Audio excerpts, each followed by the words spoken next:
This is Pet Life Radio. Let's talk pets. Welcome to Animal Rights on Pet Life Radio. This is your host, Tim Link, and I'm so glad you're joining us today. Our special guest today is going to be our Boston-based veterinarian surgeon. He's also the New York Times best-selling author of Tell Me Where It Hurts, a day of humor, healing, hope in the life of an animal surgeon. Everybody knows him. It's Nick Trout. Nick's been on the show several times before, and we're excited to talk to him about his latest book, which is called The Wonder of Lost Causes. And we're going to get a little bit into the book, the ins and outs, without giving away all the great insights and details and all the scuttlebutt in the book. Just enough, a little bit of flavor. And then we'll talk to Nick also about writing and veterinarian practice and how he combines both of those wonderful forms of helping animals all into one little bundle, which is called Nick Trout. So everybody hang tight. We're going to come back right after these commercial breaks. You're listening to Animal Rights on Pet Life Radio. Does your dog itch, scratch, stink, or shed like crazy? Come to Dynovite for help. Order a 90-day supply of Dynovite. Dynovite is nutrition. Pick up 2 bottles of Lico Chops. Get the 3rd bottle free. New improved Lico Chops with omega-3, omega-6, vitamin E. And now, 6 extra direct-fed microbials. Even better for the digestive tract and immune system. Try Lico Chops. Buy 2, get 1 free. At Dynovite.com. DINOVITE.com.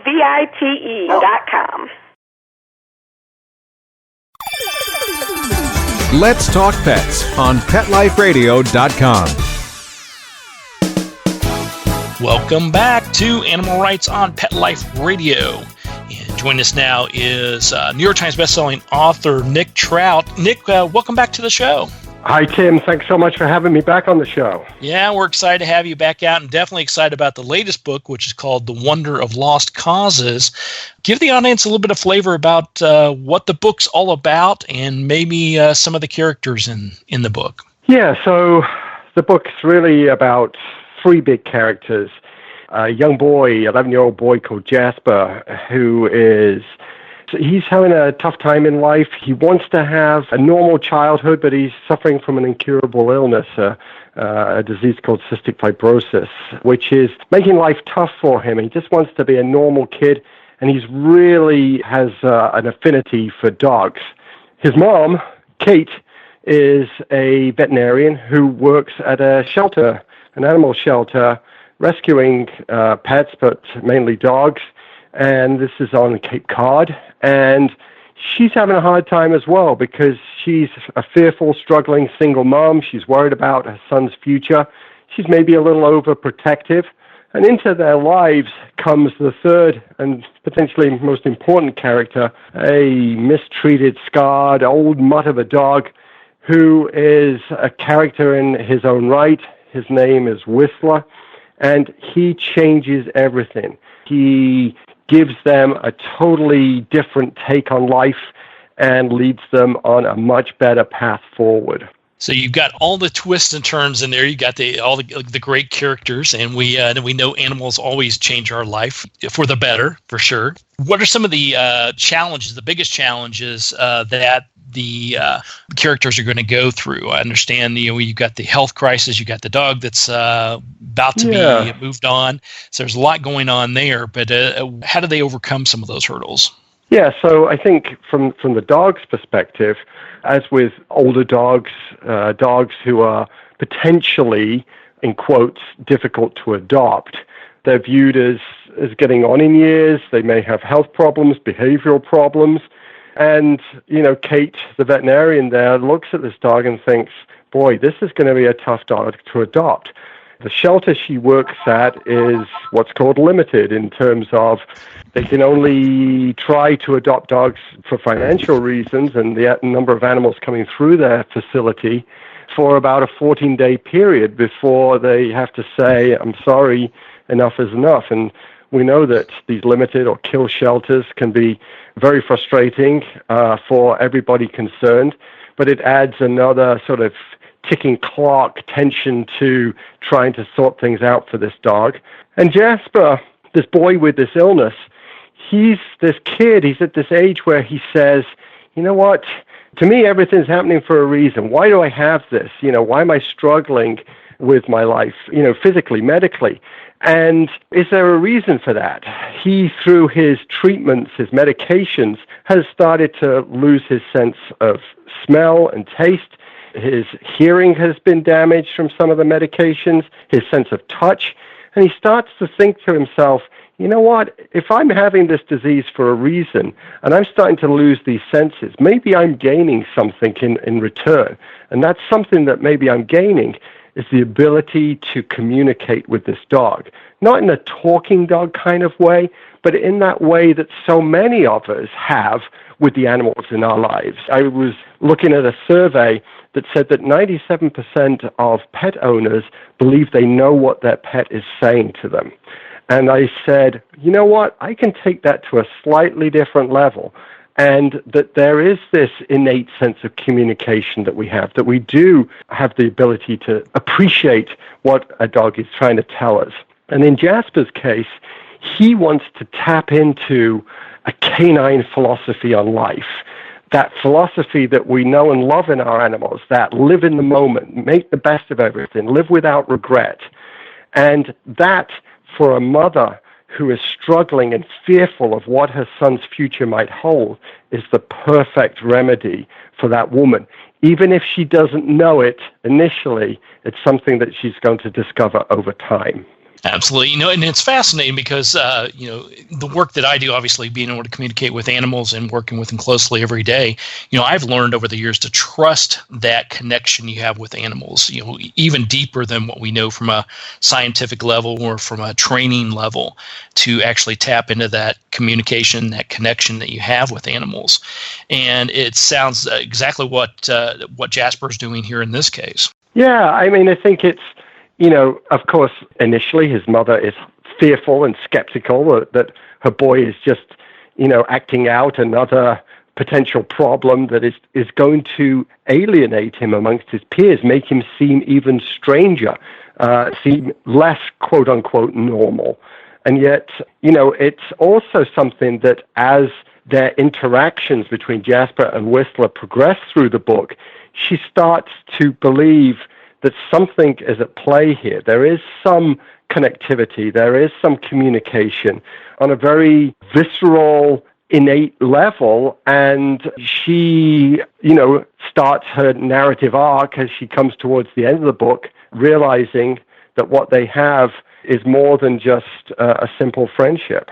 Absolutely. So that deep bond. So the things she was most fearful of, this and bringing a dog into this the family or into this situation, actually helped solve a lot of problems and actually brought some life into the family. Yeah, I think one of the things that she is guilty of is because of the boy's health issues, she's trying to control every variable.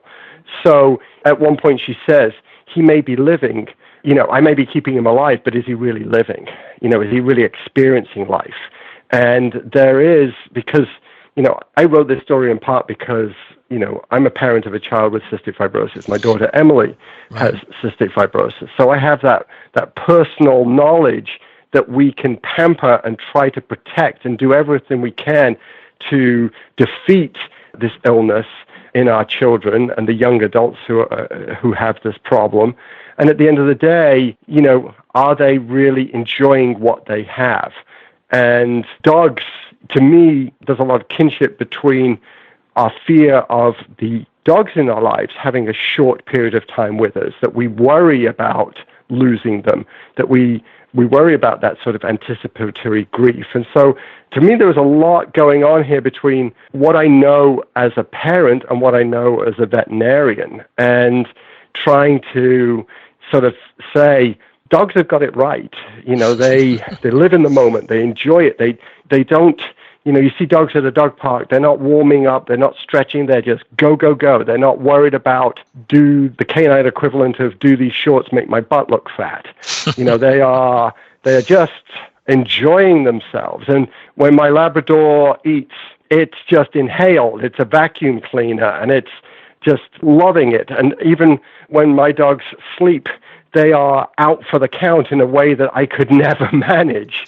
They're doing everything to the extreme that at the end of their lives, I truly believe they can say, I've lived it all and I've lived without regret. And for all of us, that's such a vital lesson.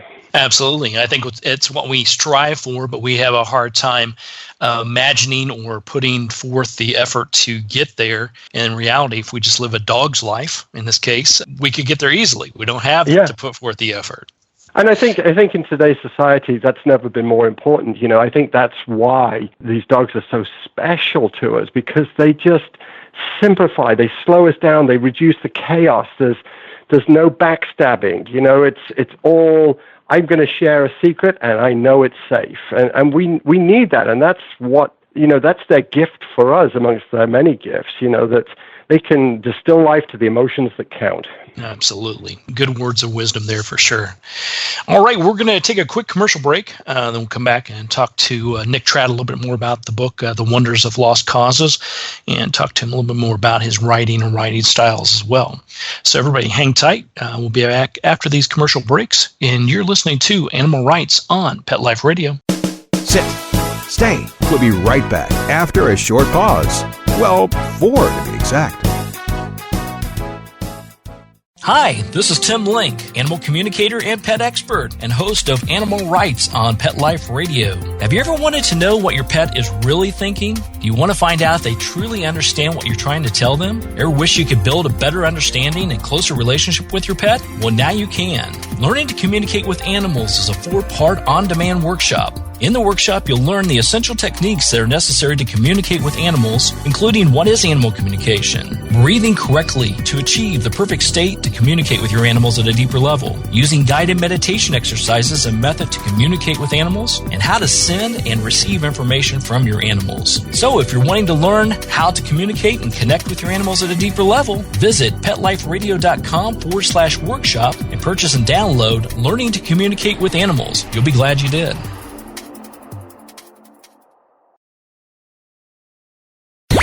Let's talk pets Let's talk pets on Pet Life Radio. Pet Life Radio. PetLifeRadio.com. Welcome back to Animal Rights on Pet Life Radio. Continue our conversation with our good friend Nick Trout. Nick, when we talked a little bit in the first segment about the latest novel, The Wonder of Lost Causes, you talked a little bit about your personal experiences and some of the things you went through or are going through and how you mold them into the book. Now, I know you did a fantastic job of that, obviously, being a veterinarian surgeon. And with the first book, the best-selling book, Tell Me Where It Hurts, you took your personal experiences, professional experiences, and molded it into a fantastic book. How did you take some of your personal and family experiences that you go through on a daily basis, implement them into this book, The Wonder of Lost Causes, but yet try to keep it separate and keep a theme going within the novel? Yeah, that's a great question. I mean, I think I started out by saying that I'm going to make this difficult for myself. I'm going to, as a father, as a parent of a child with cystic fibrosis, I have a daughter. So I'm not going to write about a girl. I'm going to write about a boy. And I like that idea because I like the thought of someone who's a little precocious, a little rascally, just out to enjoy life, and a character in his own right. And I thought, I can probably relate a little bit to an 11-year-old boy. For the modern era, I did have some fantastic help from my editor's son, Xander, who helped me with some of the nuances of the online game Fortnite. So, I was helped out in certain areas to make my dialogue credible. Then the other part of this was, instead of writing as a man, writing as a woman. And that was actually an easy decision because, the majority of parents, who bear the brunt of caring for chronically ill children are the mothers, the women. And I wanted to try my best to give them a voice. I wanted to share their selflessness and their bravery. And so that was the obvious thing for me to do. And so in doing those two things, I could tap into personal experiences of what my daughter's been through, personal experiences of what myself and my wife have been through, and the challenges we've faced as parents. And really, part of this was cathartic to try and share this, and part of it was raising awareness, not only of the disease, but also of the joy of sharing your life with a dog, of trying to see, and part of that has really come about because, again, tapping into life experiences, my daughter Emily has, over the last few years, had a service dog of her own. And seeing what a service dog can do for people with a whole variety of disabilities and how they can profoundly, through small actions and small skills, make such a life-changing alteration, and changing these people not from disabled, but to very much abled.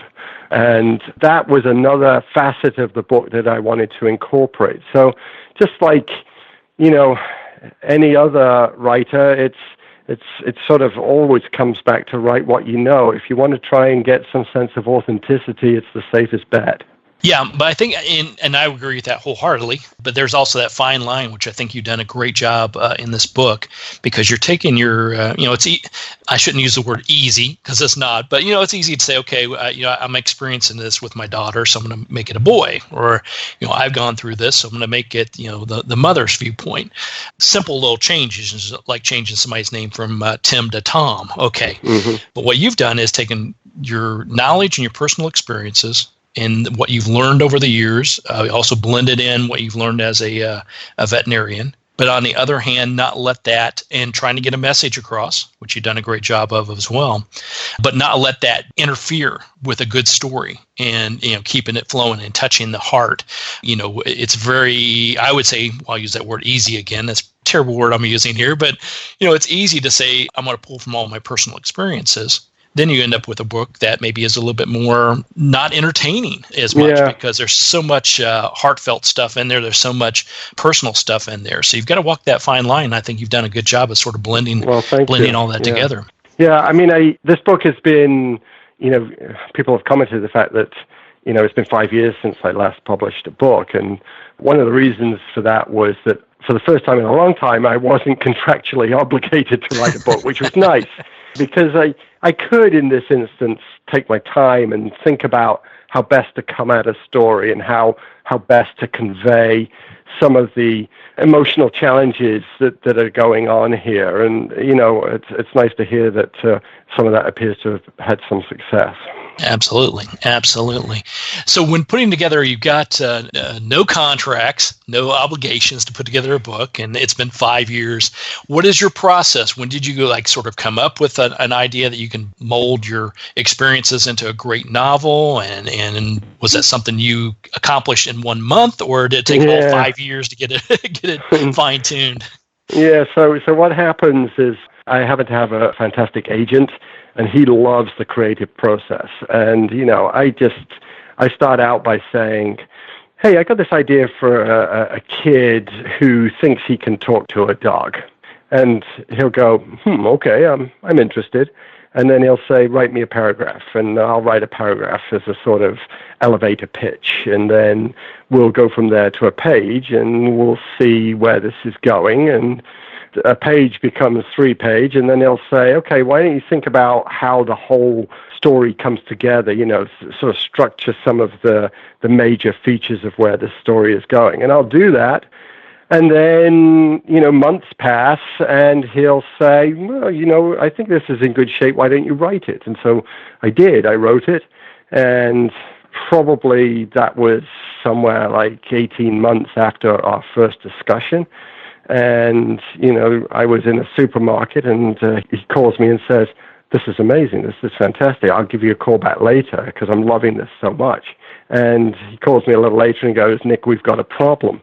I don't like the ending. And so, and we go back again and hash out a new second half of the book, and then finally get to something that we are all happy with. And so this whole process keeps going on. And that's what the bad time for me, because I write a book and I think, okay, I'm all done. And then, of course, I've now jumped into the world of editing with a publishing editor. And then there's more things that we want to do, or we could do this better, or why not take it in this direction.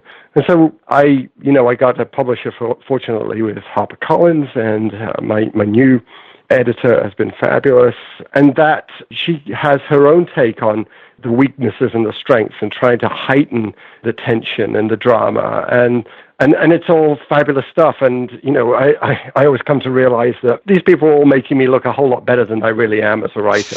And I'm very fortunate to have them at my back. But it's just this, what was nice was this ability to just keep on coming back again and again until you reach that point where, you know what, I think it's as good as it gets. And maybe that never really happens, because at the end of the day you still go, oh boy, if I'd have only added that might have made it a little bit more interesting. But I became, with that kind of timeline, I can sort of sit back and go, okay, I'm good with that book. That was enjoyable, and I'm proud to have written it. Absolutely. Yeah, the editing process is always fun. I say that somewhat tongue-in-cheek on that. Because typically they come back with you with an idea. It's totally up to you, but here's an idea. Perhaps we can make it tighter or livelier, or it's code for it. Won't you rewrite this section? Exactly. I wrote a prologue for this book, and because they asked me to, and then months later they said, do you mind if we take the prologue out? We don't need it. And so, you put all that effort in, but it never came to anything. But hey, that's the way it goes. Yeah, absolutely. And then you get it out there and your fans love it, but then they come to you with additional ideas and you're like, oh, yeah, I would have thought of that one too. Maybe for the next book. Yeah, absolutely. Well, Nick, when everybody picks up a copy of The Wonder of Lost Causes and thoroughly enjoys it, great read, what do you hope to accomplish with the book? What would you say is there one or two takeaways that you would be happy with if someone said, hey, here's what I got out of the book? Yeah, I obviously wanted to raise awareness for this disease, and really for anyone who has a hidden disability. And by that I mean that you can look pretty normal on the outside, but you may have autism or diabetes or PTSD or heart disorder or whatever, and that people are hopefully going to garner a lot of respect for the fact that they are, despite these limitations and challenges, they're getting on with their lives and contributing to society. And of course, part and parcel of this was the way that a dog can integrate into our lives and make it better. And that, we get used to just a dog around us, and we should probably from time to time just step back and just appreciate the way they interact in the world and what they are deriving from life. And it's all joy. And there's a sad lack of that many times in our lives, and thank goodness they're there to help us out with it. Absolutely. I think I would agree with you wholeheartedly. Personal note for myself today, I've got a little 8-pound schnauzer. I've got an 18-pound little schnauzer as well. But my little 8-pound is the Spitfire, and she loves to play ball. So we'll go out in the backyard multiple times during the day to throw ball, and she'll get it and bring it back or wrestle with it or whatever it may be. But I did take that time to observe the situation, because each of these play times are only 5-10 minutes, and she's totally thrilled. And then she comes back and, as you said, crashes hard, a sleep that I wish I could get. And then, if I'm ready to go within a half an hour or an hour or 6 hours later to go play some more ball, she's up for it. She's ready to go. Yep. And that's, I think that's the key to our life, not to be so structured, not to be wonder if we should do something or not do something, how this will impact our lives. Animals bring great joy to our lives and can teach us a lot of lessons. And in this book, The Wonder of Lost Causes, obviously is a great storyline and testament to that. Yeah, thank you. That's very true. Well, Nick, where can people find out more about what's going on with you? Maybe have a chance to meet up with you, get a copy of the book, all the wonderful things. Yeah, so, the book's available Amazon, Barnes & Noble, bookstores, online. You can find out about me at www.drnicktrout.com. I'm on Goodreads. I'm trying to be active on Goodreads and BookBub. And also on my website, you can sign up for a newsletter in which I try to, give a little entertaining veterinary story, maybe a little general veterinary advice, and also a little bit of an update as what's going on with my writing. Absolutely. Well, we'll get all those posted. Everybody take a look at and keep track of everything that's going on with Nick. And definitely take advantage of the veterinarian advice that he gives as well.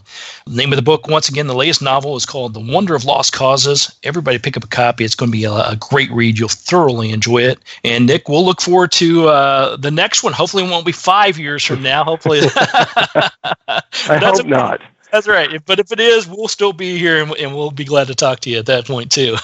Well, thanks so much for having me back, Tim. Yeah, I'll definitely try and get here as short a time. There you go. Our pleasure. All right. Well, we're coming to the end of the show today. I want to thank everyone for listening to Animal Rights on Pet Life Radio. I want to thank the producers and sponsors for making this show possible.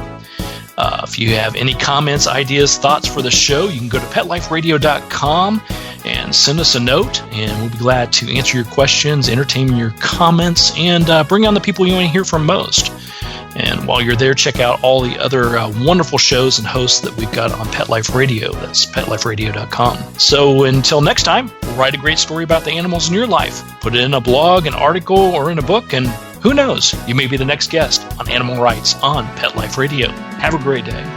Let's Talk Pets, every week on demand, only on PetLifeRadio.com.